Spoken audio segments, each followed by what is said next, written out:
আসসালামু আলাইকুম। সবার কি অবস্থা? অনেকদিন আগে বাবার বাড়িতে গেছিলাম। ওই ভিডিওটাই আজকে শেয়ার করব। মানে গত বছর গরমের সময়ের ভিডিও এটা। ভাবির হাতের চিকেন ফ্রাই সবার পছন্দের, তাই সবাই বাড়িতে গিয়েছে। আমার যাইতে দেরি হইছে। তার জন্য সবাই অপেক্ষা করতেছিল। আমরা যখন যাব তখন চিকেন ফ্রাই খাইবো। আর এখানে একটা বিষয় নিয়ে হাসাহাসি করতেছিলাম। আর এই আন্ডা বাচ্চা দেখেন সবকিছু বুঝে ফেলাইছে। এই তো ভাবি জানি না কিভাবে চিকেন ফ্রাই বানায়, এত মজা হয়। আমার হাসব্যান্ডও অনেক পছন্দ করে। আমার যে বাকি বোনেরা আছে ওরাও খুব পছন্দ করে। তো সবাই মিলে একসাথে খাইতেছিলাম। এই আনন্দটা শুধু বাবার বাড়িতে গেলেই হয়। আর না, শুধু বাবার বাড়িতে গেলে হয় না, সবাই যখন একসাথে হয় তখন। আর এই যে দেখেন হাতে মেহেদি দিয়া বসে আছি, এটা শুধু বাবার বাড়িতেই সম্ভব, আর কোথাও না। বিয়ের পর তো শ্বশুর বাড়িতে ভয়েই দিতে পারতাম না। আমাদের কথা হইলো ছেলের বউ কি আবার হাতে মেহেদি লাগায় বসে থাকবে? ওর কাজ হচ্ছে কাজ করা, ও কাজ করবে। আর এখন 100%-এর মধ্যে যদিও 20% স্বাধীনতা একটু পাইছি, তাও নিজের সময় নেই। বাবার বাড়িতে দেখেন সেই কখন সকালবেলা আমার আমেরিকার বোন মেহেদি বাটাইছে, কারে দিয়া জানি মাথায় দেওয়ার জন্য। তার থেকে নিয়ে হচ্ছে হাতে দিয়া বসে রয়েছে। মেহেদি এদিকে হাতে শুকায় গেছে, তাও ওঠানোর কোনো খবর নাই। এটাই হচ্ছে মেয়েদের শান্তির একটা জায়গা দুনিয়াতে।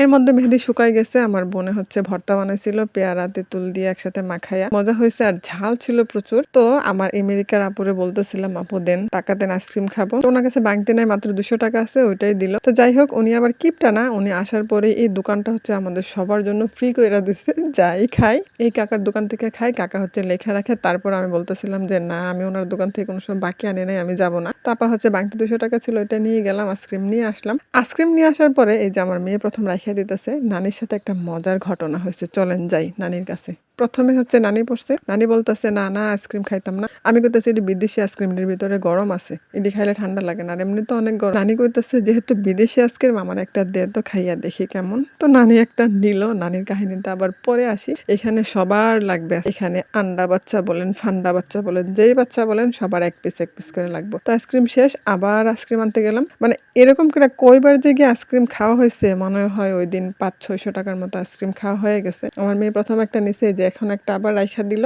বলতেছে আরেকটা দেওয়ার জন্য। মানে ও 3টা খাইবে। ওরা যদি 300 আইসক্রিম দেওয়া হয় তাও খাইতে পারবো। পরে আইসক্রিম দেন, চটপটি দেন, তারপরে সিঙ্গারা দেন, পুরি দেন, ইচ্ছা মতো খাইতে পারবো। কিন্তু ভাত রুটি সবজি ফল কোনো কিছু খাইতে পারবো না। সবাই তো দিলাম, এখন আমারটা আমি নিলাম। পরে নানির কাছে গিয়ে কইতেছি, নানি কি আইসক্রিম কেমন? নানিকে তুই না কইছ এটার ভিতরে গরম আছে, কই এটা দি বরফ খাইয়া তো আমার এখনই গলা ব্যথা করতেছে। মানে আমার নানির একটু বয়স হয়েছে তো, কথা ভুইলা যায় বুঝছেন। এত গরম ছিল তখন। খাইয়া কইতাছে যে প্রথম কইছে যে অনেক ভালো লাগছে, কলজাটা ঠান্ডা হয়েছে। এরপরে আমার তো ঠান্ডা লাগে। যাই হোক, এ থেকে আমি একটু সুযোগ পাইতেছি না যে আইসক্রিমটা নিয়ে একটা ছবি তুলবো, একটা ভিডিও বানাবো।